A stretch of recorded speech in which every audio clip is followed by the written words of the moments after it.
Patrick, let's start from the beginning. You were lead author of the Federal Parity Act. Can you give us a brief background on how we got here?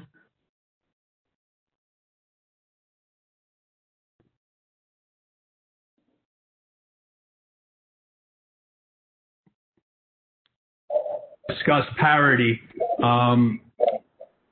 after the death of our real champion for addiction coverage within the Mental Health Parity and Addiction Equity Act, Jim Ramstad. And I know we will be paying tribute to Jim in a number of ways through the actions that we take as a result of this Wit decision. And we'll do it in Jim Ramstad's name, a real champion for this cause.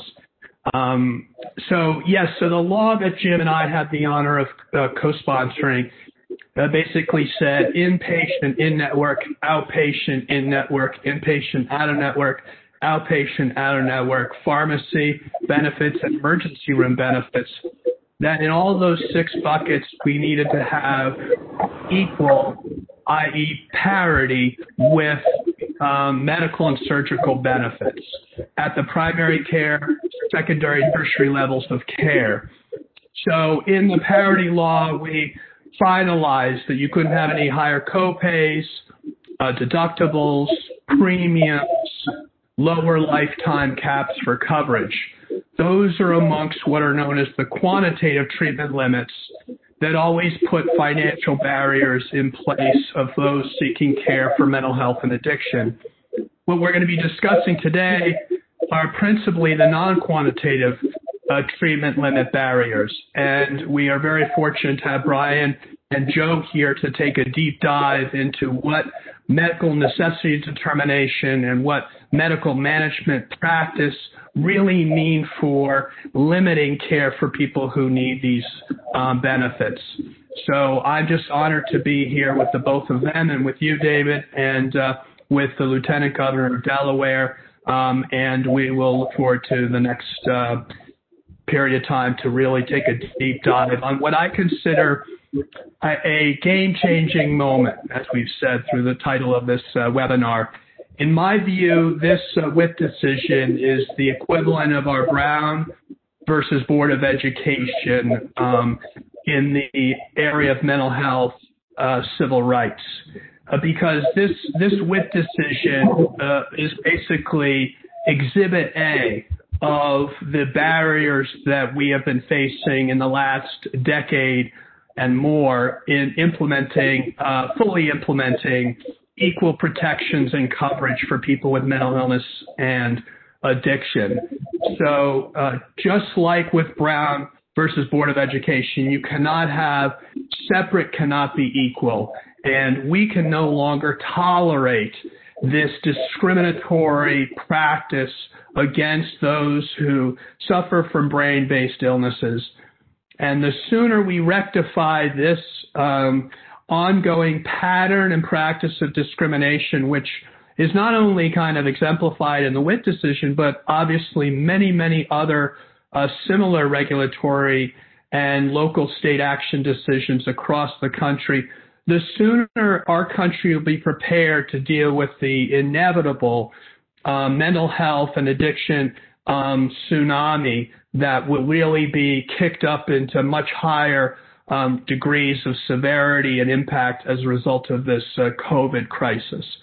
So the timing of this could not be more significant, and I appreciate these experts taking the time to go through this, and every one of you who are on right now this webinar, because we, as we all know, have a new administration, and the opportunity to make systemic change as a result of this decision will give us a chance to make huge progress for those who are currently suffering and those in the future who will suffer from these illnesses. Turn it back to you, Dave. No, thank you, Patrick, and certainly a lot of opportunities. So Brian, turning to you, can you provide attendees with an overview of the Wit case and the federal court's rulings? Sure. Thank you, David, and I appreciate Patrick introducing this as well. I think the Wit case really does help embrace the issue of what needs to be done and what can be done to help advance the cause for ensuring that people with behavioral health issues can receive the proper care they need. the Parity Acts were so critical in sort of changing the dynamic and the focus on what we need to do. But the problem with it is that the insurance companies are very creative and could come up with other ways that were not as obvious to help restrict and prevent people from getting the care they need. So, for example, in the Wit case, what was really the focus of that case were the underlying guidelines being used by United Behavioral Health, the largest behavioral health administrator in the country, and how it used those internal guidelines as a basis for denying and restricting medically necessary care. In particular, the key argument that was asserted, that we alleged in this case, and which the judge accepted and took to heart in his decision, was that United was using restrictive guidelines that were inconsistent with generally accepted standards of care. In essence, it was focusing solely on acute care, short-term care, as opposed to focusing on what's really necessary to address chronic underlying conditions, whether in mental illness or substance use disorders. And that was the primary problem. And what the court did after we went to trial on behalf of a class of thousands of behavioral health patients nationwide was to find that United had in fact violated its obligations under ERISA, which is the federal statute governing private employee benefit plans. And it held that United had violated the terms of its plans and violated generally accepted standards of care by imposing these overly restrictive guidelines. Moreover, the court went beyond that by holding that United had done that intentionally and knowingly to protect its own bottom line. In effect, it intentionally adopted restrictive guidelines to justify and allow it to deny coverage so it could save itself money. And in fact, the court went even further by alleging that UBH had lied to state regulators, and in fact, at the trial, had actually misled the judge himself with regard to its standard of conduct. And that led to a broad-based series of remedies that were designed to both address the past problem by requiring United to reprocess over 67,000 claims that had previously been denied, but also imposing an important forward-looking relief injunction that would last up to 10 years to require United to use proper standards going forward.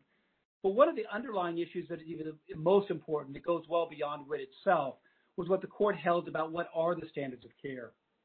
Amber, maybe you could put up the slide that we have that holds these particular standards.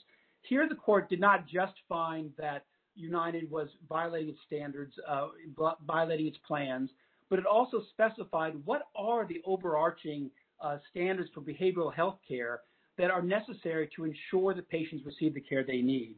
And the court found 8 specific standards. What's critical here is this is a federal court that now is establishing a precedent saying these 8 standards are guidelines that need to be followed. So it can be used not just in this case, but as an important precedent moving forward with other cases to ensure that the insurance companies, the claims administrators, the plans are providing the appropriate care for their patients.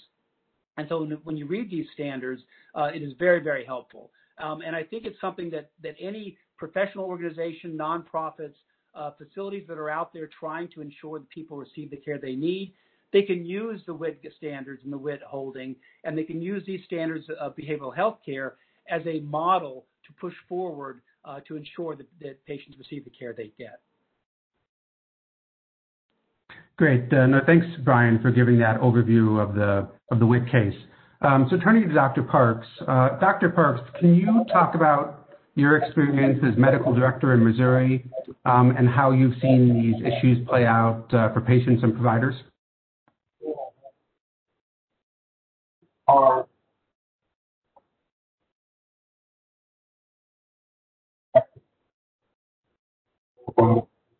Dr. Parks, I think we might be having a little difficulty hearing you. And others here. Second, let me put on.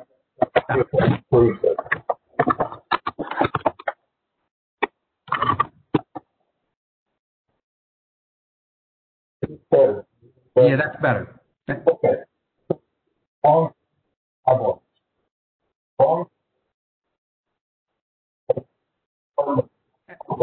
Actually, I think we're still having a little bit of difficulty, unfortunately.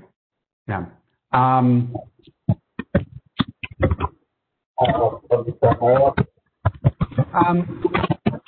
So, Dr. Parks, well, let's go on to Brian, and let's see if we can, get it figured out. Actually, Patrick, let's turn back to you. Can you give some examples of kind of where states have found that insurers are recently kind of falling short in properly covering mental health and addiction treatment? Thank you. So, as I'm sure many of you who are on this webinar know, with the Kenedy Forum, we've been tracking through our ParityTrack.org a series of both statutory changes, case law changes, and regulatory changes across the country so that we can get a much better sense of where we stand in each state, for advocates to know where there are opportunities for them to take some of the lessons learned from cases like Wit and apply them in their own markets. I just want to reiterate that I think, Brian, that these Wit-identified standards are going to be very helpful in developing the case law around this. To your point, these are very significant tools in our toolbox, and will give advocates a real roadmap to force accountability in each of their states, no matter what state they come from. This kind of case law builds on itself, as those of you who are in the justice arena know so well, and as was evident during the civil rights movement, where one case was built on the next, which was built on the next, and so forth. So timing could not have been better. And so I know we have some website linkages to some of these other case situations in Pennsylvania, New York, and other states where there were some very positive developments, and happy to have those put up on the screen at the appropriate time. But thank you all for tuning in and asking you to continue to help our efforts at Parity Track to build that out. I think this is an important step to doing that. And as you point out, also, Brian, there's an opportunity now to make sure this is embedded in regulation through ERISA regulation. Maybe even like to have you talk a bit about that and how we can translate this not only to better oversight and implementation of the law in states, but how we can also do that on a federal level, and what this federal case might be able to help us with in terms of oversight and enforcement of parity at the Department of Labor, in the Federal Department of Labor. Yes, absolutely. I mean, one thing that's important to recognize with WIT is, again, it's under ERISA, the Employee Retirement Income Security Act. That governs all private employer benefit plans. Now, it means it doesn't cover certain parts of the plans. It doesn't cover government plans as a precedent. It doesn't cover private insurance plans, private and individual plans. So it doesn't cover, for example, Medicare, Medicaid. But it establishes an important precedent that can be used to expand beyond merely the ERISA cases. But I think also an important part that you mentioned, Patrick, in terms of the federal level, the state level is very important. Obviously, a lot of things are happening on the state level, state laws, a lot of advocacy activity, which is very critical. But at the same time, there's a large portion of care of the insurance policies that is only covered under federal law. If you are a self-funded plan, for example, and that basically means large employers who basically are paying the health care benefits out of their own assets, and they hire UBH or other insurance companies as a claims administrator. That is a self-insured plan. Those plans are only governed by ERISA. State laws are preempted, and so therefore state statutes do not apply to these self-funded plans. And many of the large insurance companies, the claims administrators, are recognizing that they are better protected themselves to focus on self-funded plans. So United, for example, again, the largest insurer and claims administrator, almost 80% of its business is self-funded. And that's because their risks are much lower. They're paid millions of dollars in premiums, in administrative fees, but they don't have to actually pay the benefits themselves. So they're able to administer the plans, make decisions, and save money and be able to get savings fees from the plans, et cetera, without having to bear the risks. And they're also not subject to state law. So the only way you can regulate those practices, which again are a large number of people in this country, the majority of people with private insurance who are in self-funded plans, is through federal regulators. And that comes down to the Department of Labor. The Department of Labor has a substantial authority. They've adopted very significant roles in the ERISA claims regulations that establishes standards of care, what fiduciaries must do, what kind of appeal process have to be followed, et cetera. But I think it's going to be important moving forward that those regulators can also learn from what happened in WIT, adopt those kind of guidelines, and incorporate those into the regulations. So, for example, these 8 standards of care and the concept that in making benefit determinations, the regulators could, in fact, adopt that and incorporate standards of saying when insurance companies or claims administrators are processing claims, they have to do so by taking into account generally accepted standards of care, including these 8 standards here. And I think that's going to be an important focus going forward to make sure we can take what we've learned from WIT and these other cases and expand that into the enforcement. Because we have a lot of good laws. I mean, Patrick, as a congressman, in adopting the parity laws, that was very significant. And ERISA provides important oversight, but it has to be enforced. And I think that's one thing that we all have to take to heart, is both not just litigation or legislation, but also through regulation and enforcement of existing laws is critical. Great. No, thank you, Brian. And I believe that we now have Lieutenant Governor Bethany Hall-Long on the line. Lieutenant Governor, are you able to unmute yourself? I believe I am unmuted. Can you hear me? Yes, we can, Lieutenant Governor. Thank you for joining us. I know your time is tight, but you've really been a leader on mental health and addiction issues, both serving in the Delaware House and Senate, and now as Lieutenant Governor. So I wondered if you might be able to tell us a little bit about the recent actions that Delaware took just last week, and why mental health parity and the WIT case issues have been so important to the priorities that you and Governor Carney have put forward in Delaware.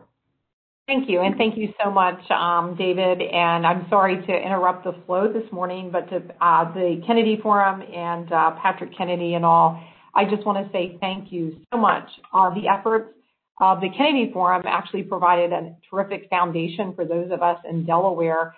If you're not aware, we were able to the leadership of the Kenedy Forum put forth legislation that called for the review of parity with behavioral health in our state. And very succinctly, wanted to let you know that we were successful in working with our Department of Insurance to actually begin last week, after looking at the review, have the initial actual violation fines, which we're not happy to have fines, but hopefully that is an awareness tool, as a tool in a toolkit with a couple of our larger insurers. Delaware, being small, certainly does not have as many insurers. However, the 2 largest were, again, fined last week, given the lack of parity, whether it be around treatment, medication, and the list goes on. As I know, you're looking here today with Brian and others talking about ensuring those standards.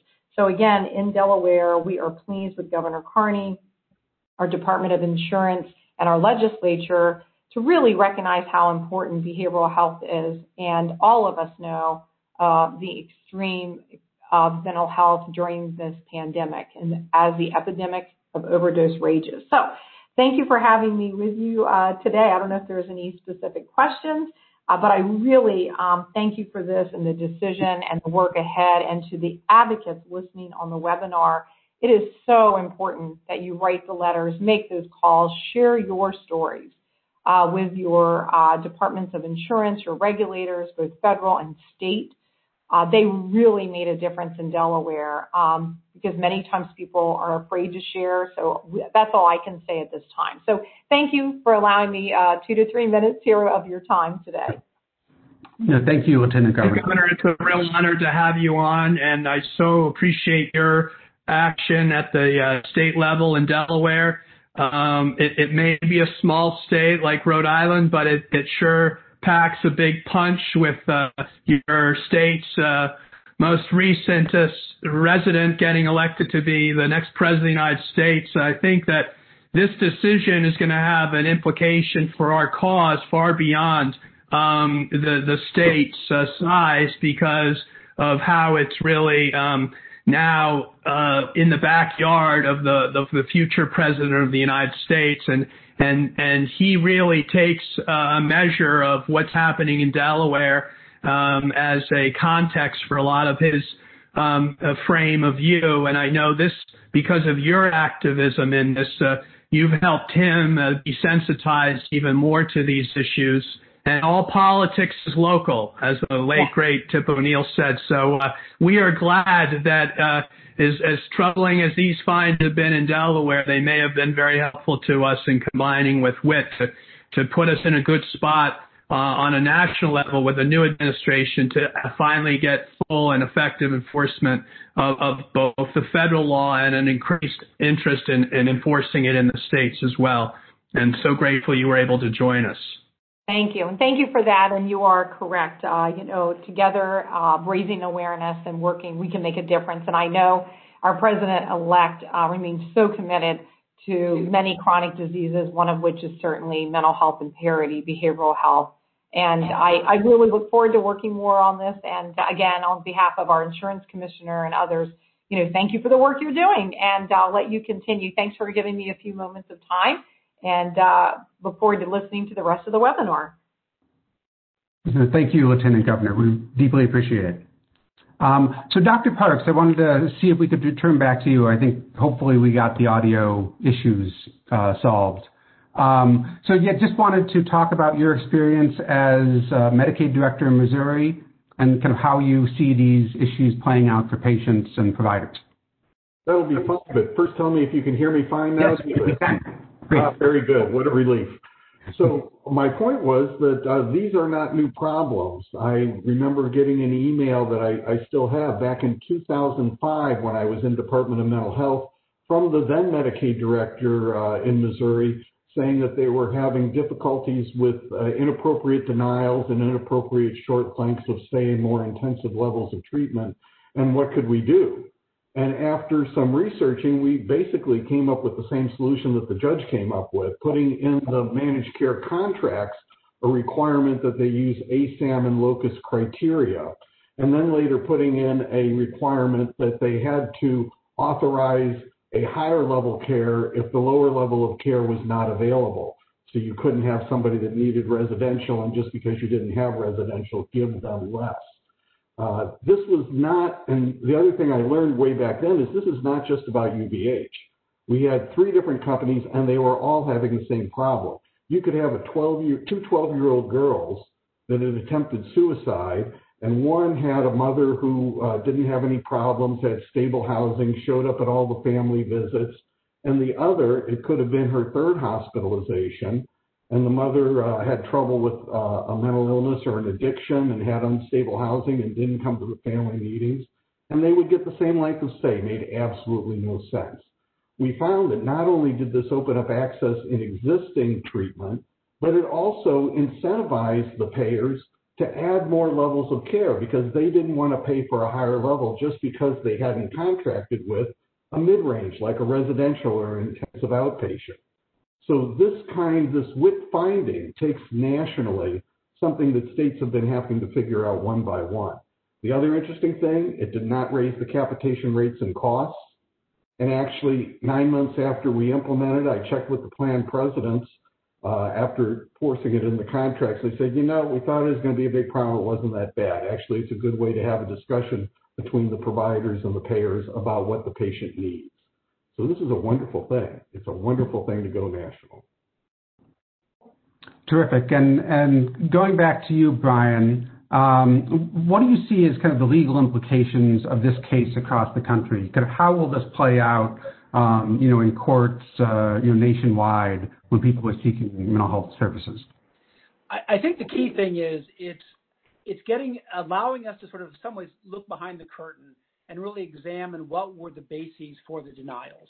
As Joe indicated, going back, well over 10 years, this has been happening, probably well before that, where people didn't really know how to challenge it. They didn't know what they could do.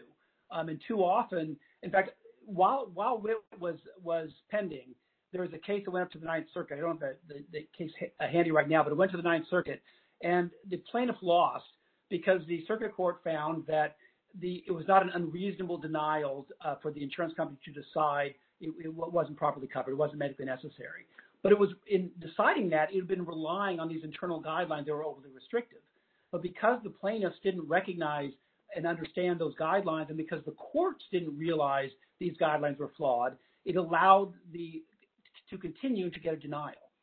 What WIT does is kind of opens that up and says you can't simply accept what the insurance company is saying, that they're simply being a reasonable arbiter. You've got to look at what the basis is for their denial, and are they relying on proper standards? And we were already seeing this take effect. And WIT is being cited in many other cases across the country. We're actually pursuing some additional cases ourselves using the same principles. And I think it's going to be a very important precedent. And it's actually, at a couple different levels. One, of course, is the fundamental question of what are generally accepted standards, but also it's looking at appropriate for class certification, how you get classes that you can represent and make changes.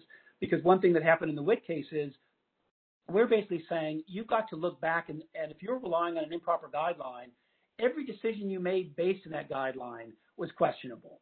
And you can't simply say, well, it's too bad, we're going to go forward and see what happens. The court actually said to United, as we mentioned, you've got to go back and reprocess those thousands of claims because every one of them is questionable now because you were relying on improper guidelines. So I think this establishes such an important standard that other courts are going to be using, but also governments are going to be using as well. I think we're going to be talking later about the California law that was passed that actually incorporates the standards in California that says insurance companies must satisfy appropriate standards of care, and in fact cites the Wit case and what happened with Delaware and what they're doing going forward. And in fact, there's a letter that we just got recently that Senator Wyden sent, who's the ranking member of the Senate Finance Committee.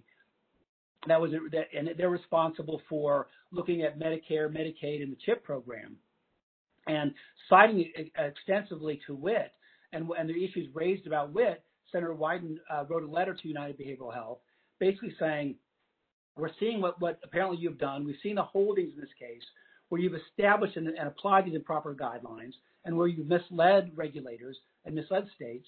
We want to know what's happening beyond the ERISA case, what's happening in Medicaid. And in fact, he cites examples, and we've seen those same examples, where United would deny coverage, patients would be complaining about it, and they would refer, maybe you need to go to look at Medicaid, see if you can get coverage there. And so they're trying to pass the buck onto government plans. And it's very important for the government to understand that process.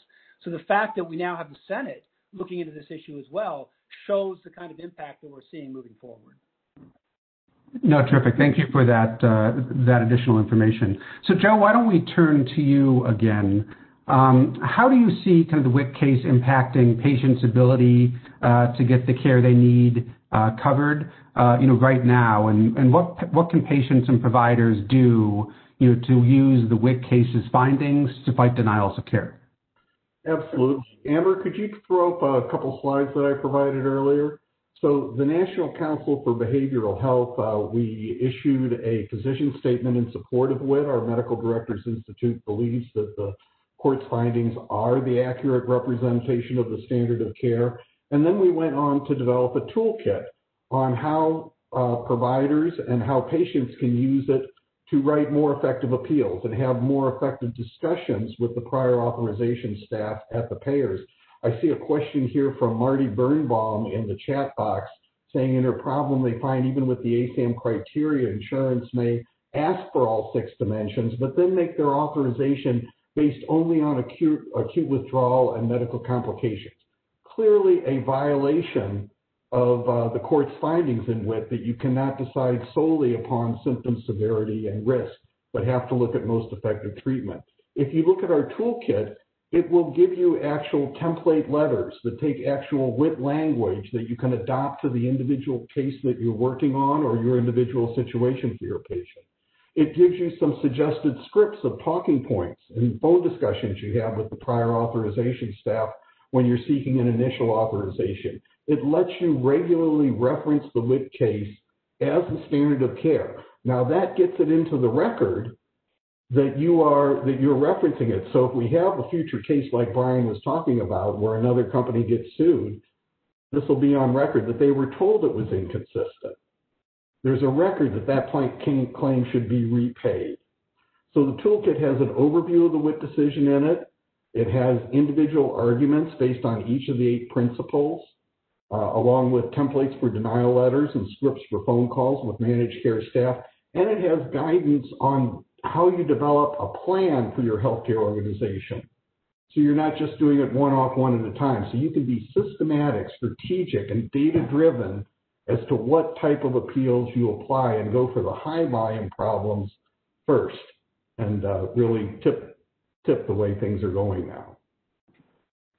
There's where you can access the toolkit. Please check in. We have some other resources, such as all the standards of care that were cited in the law. I'm sorry, Brian, I interrupted you.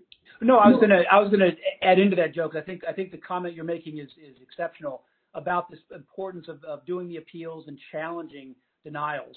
And I think that's something that providers and associations and members, the patients and their families need to embrace, is being active and not accepting no for an answer. Doing appeals is an effective and important way to force changes. It's also part of the law. I mean, under ERISA, for example, it's before anybody can even move to litigation, and of course we're hoping most people won't have to go there, can get changes without that, but you have to exhaust remedies. You have to pursue changes and pursue the internal appeals. And that's a fundamental part of the existing statute.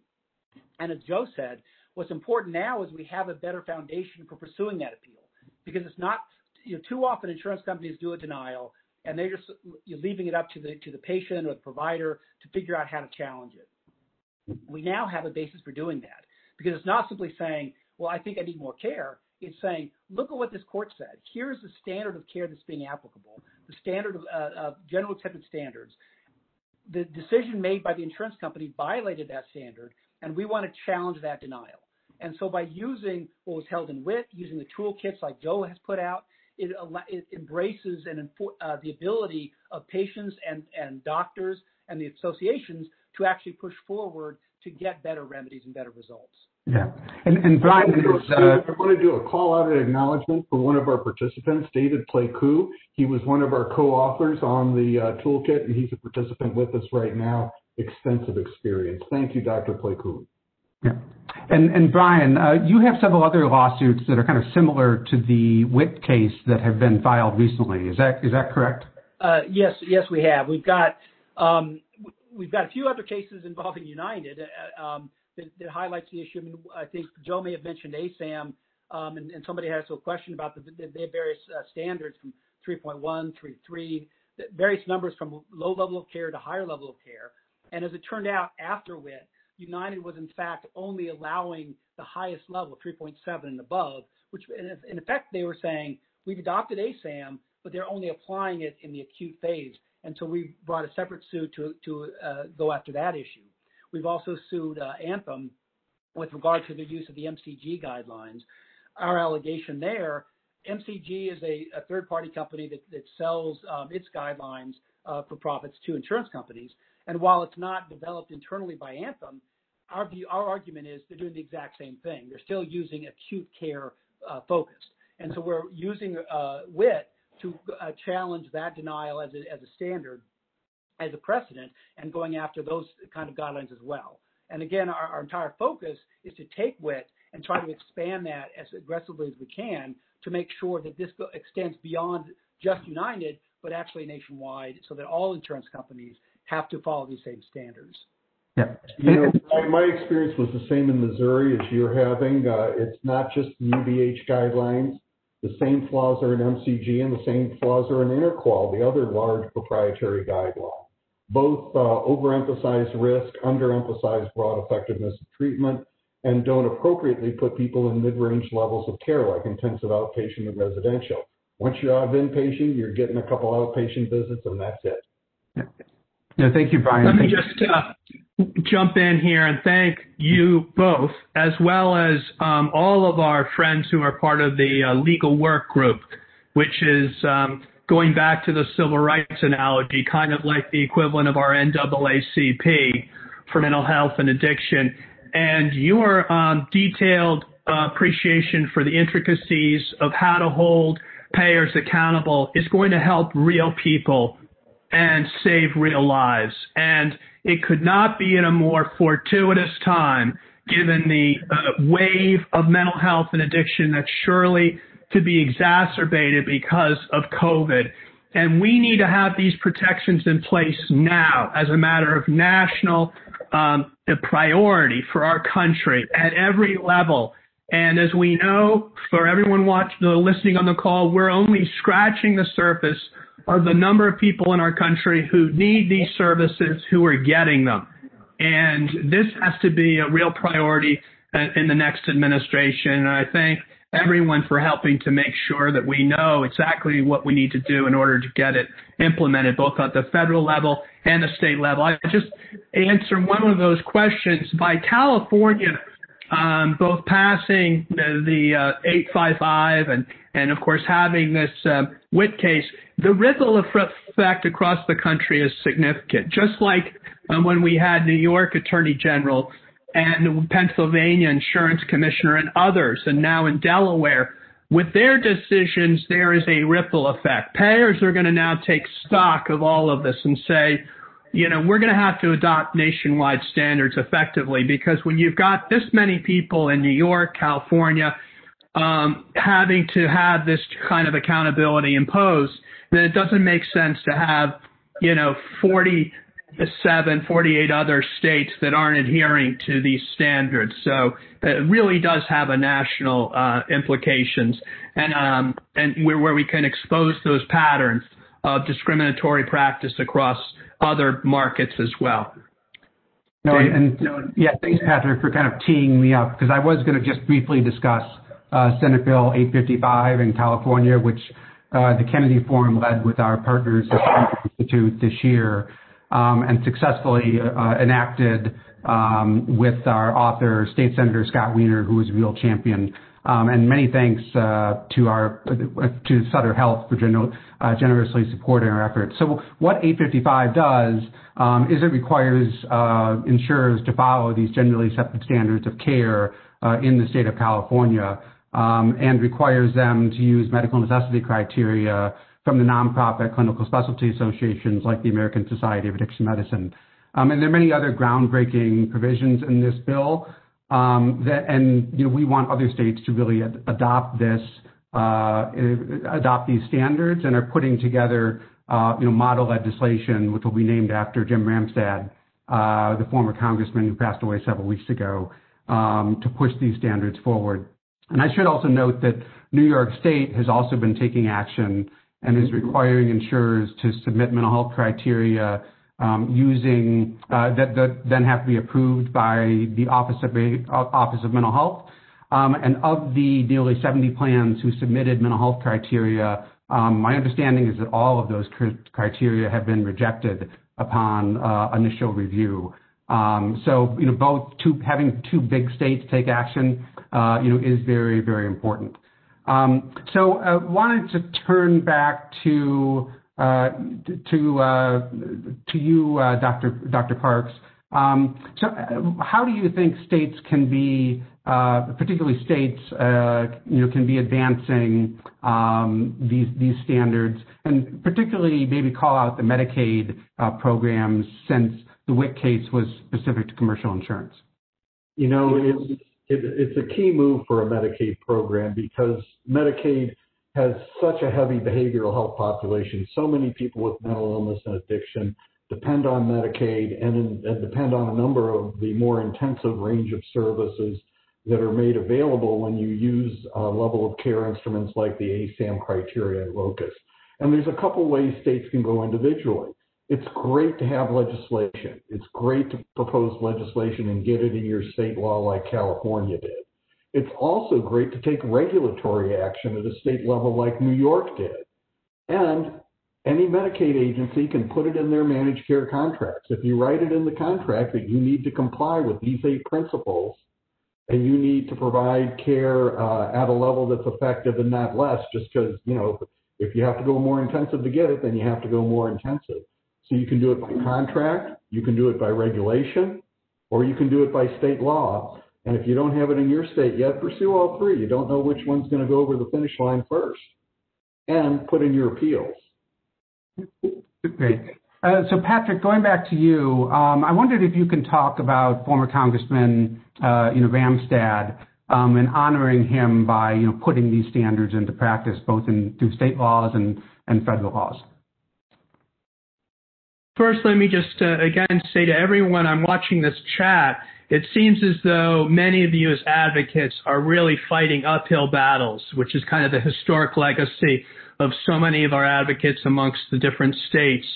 I hope you can kind of take an extra breath today after hearing the terrific work that National Council's doing, that folks like Brian Hufford is doing, that we can do at the Kenedy Forum in helping to convene many of these efforts, because there is power in us working together. And we are standing with you in Michigan and Iowa. Those of you who have just been adding to the chat, we now have an administration that's going to step up on this. And I, for one, am working very closely with many people behind the scenes to make sure we get the right regulations proposed. And now that we have kind of a head of steam, and I might add the General Accounting Office, and I might add maybe we could have you, David, talk about the General Accounting Office findings. I mean, this is not, liberal progressive reform. This is the Millman Report, not a bastion of left-wing thinking, has demonstrated that these are systemic violations in every single market in the country. 46 million payers claims data analyzed. Every single state in violation of a federal law. Inconceivable that we can allow this to continue. So maybe you could tell us a little bit about the GAO and the Millman reports, David, where people can get that on the website too. Sure. I'll start with the Millman Report. The Millman Report really highlighted out-of-network disparities between behavioral health and physical health. And the bottom line is that people have to go out of network to find behavioral health care, far more often for mental health and addiction coverage than they do for physical health coverage. In fact, I think the average nationwide is, over 5 times more often, and for many states, it's much, much worse. And those disparities have actually been growing over time, not getting better. And they also looked at the Millman firm looked at reimbursement rates and found that, probably no surprise to many of you, big differences in reimbursement rates between behavioral health providers and physical health providers, which frankly help drive a lot of these out-of-network disparities. So their data has really been critical. And then just last year, about this time last year, the GAO released a big report that surveyed states and on what they were doing. And frankly, most states, as of last year, were not doing very much on parity enforcement, notwithstanding states like Delaware. But they were relying on consumer complaints. They weren't actively looking into, parity violations. And so there's really a need for states to step up to the plate and do much more. And frankly, for the federal government to do a lot more if states aren't stepping up. As they should. If I may, one point about the Millman Report, of course, if you go out of network, you have to pay an additional deductible and you have to pay higher copays. So actually forcing somebody out of network to get care is the same as the kind of quantitative difference between med and surgical that's forbidden under parity. It functionally causes a quantitative increase in your deductible and copay by making somebody go out of network. And that Department of Labor report, it reported there's only one federal investigator for every 12,500 plans. They have never leveled a financial penalty for a violation of parity. Never. They simply don't have enough investigators. We really need an administration that'll put more Department of Labor investigators on parity and do market conduct exams. Don't wait for people to complain they didn't do care. Anything we're serious about insurance, we do market conduct. And we haven't gotten serious yet. I hope this new administration does. And it'll be a bipartisan effort. And as we know, Senator Cassidy is very much behind this. Spoke to Senator Portman, they acknowledge that when payers aren't adhering to the law, it forces these costs to be borne by the taxpayer. And that runs contrary to the Republican mantra that we ought to have taxpayers shoulder the burden of something that the private sector is already obligated to do and is shifting to the public sector in order to maximize their own profits. And as you know, my great friend Jim Ramstad, Republican from Minnesota, who represented United, was really on the vanguard of pushing for this to be covered on behalf of the 23 million Americans trying to seek recovery from addiction, like himself, like others like me. I think that this is a major bipartisan initiative for the Biden administration to take on. It's about accountability, following the rule of law, following a bipartisan bill signed into law by George W. Bush. This is going to be possible. I want everybody following this call to stay in touch with the people who have presented, as well as to the Kenedy Forum, to help us facilitate further implementation of this law, and to do it in Jim Ramstad's name. No better tribute can be made to my great friend, all of our champion, Jim Ramstad, than to make sure that the law he helped author gets implemented, and starting with his biggest constituent, United. So what are some of the things that when we come in next year, Joe, we can, in addition to hiring new investigators to bring more accountability and audits, what kinds of other things can we do? And Brian, I'd invite you to join in this answer on a regulatory basis, kind of day one from a Biden administration. You know, I think that the focus is here and the time is now on these actions. There is an opportunity now for plans to actually get accredited on Parity. Your act is offering a Parity accreditation. It won't answer all the problems, but it could be helpful. And I think more Parity enforcement will be key. What are your thoughts? Well, one thing that I think, and I absolutely agree with that the enforcement is critical. And I remember that the thing you mentioned, Joe, the report from the Department of Labor, and I know it was from 2018, it probably was repeated in 2019, but it was a report from the Department of Labor to Congress on parity enforcement, where they made the comment about only having one investigator for like 12,000 plans. Now, it certainly shows they need more resources, but it also, I think, highlights a need for more focus. They don't have to be focusing on individual plans because the individual plans are not the ones making the decisions. It's the claims administrators that are making the decisions. So, for example, United oversees thousands of plans.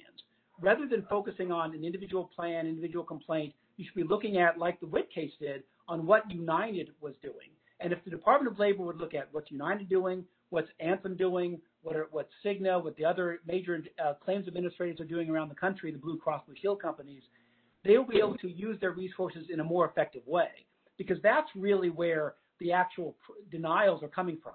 That's where the policies are being applied in an improper way.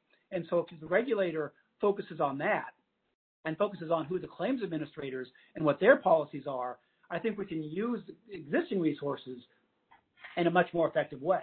The other thing I thought I wanted to throw out as well is reference to the out-of-network. And I do think that's a major problem in behavioral health. And it really comes from, and it's, again, it was identified in the Millman Report, that itself is a parity problem, because it really comes down to reimbursement.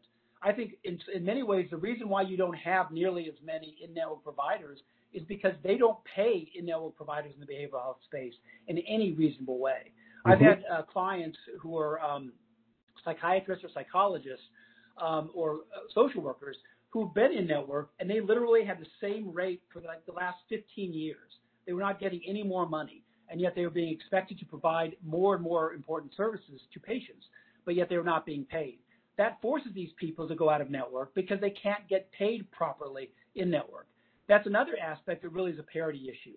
And all providers have those issues, but in behavioral health, to the extent they are underpaying them even more than they are medical providers, that's a parity issue that we need to focus on as well.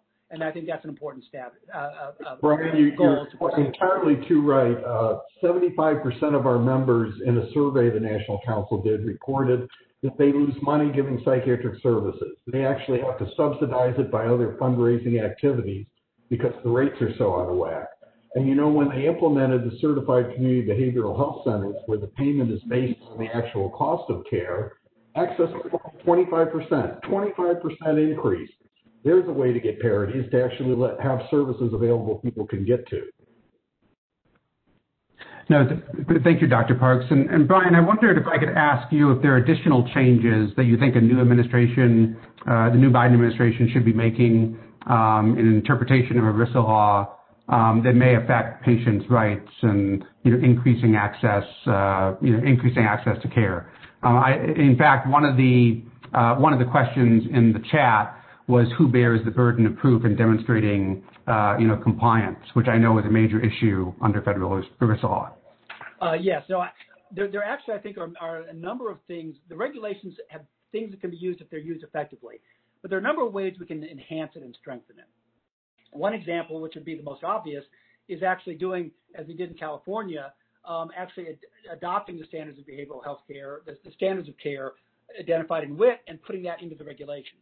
In effect, basically saying that when an insurance company or an administrator is making a benefit determination, they have to apply the proper standards of care in making that determination. They can't come up with their own or do it in a way that's inconsistent with generally accepted standards of care.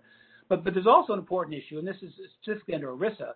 Courts have adopted a deference standard. If you're a claims administrator or an insurance company, you're a fiduciary, meaning you owe a high standard of care. At the same time, courts have applied a standard that says because they're a fiduciary, we're going to give them deference. So as long as they're not committing an arbitrary, capricious decision, we're going to allow them to make that decision rather than the court stepping in the shoes of the fiduciary. But that has created a lot of problems going forward because too often courts step back and allow the insurance companies to make the decision without really looking at it from a de novo standpoint of what's the appropriate standard. That's something else that I think could be incorporated through the regulations.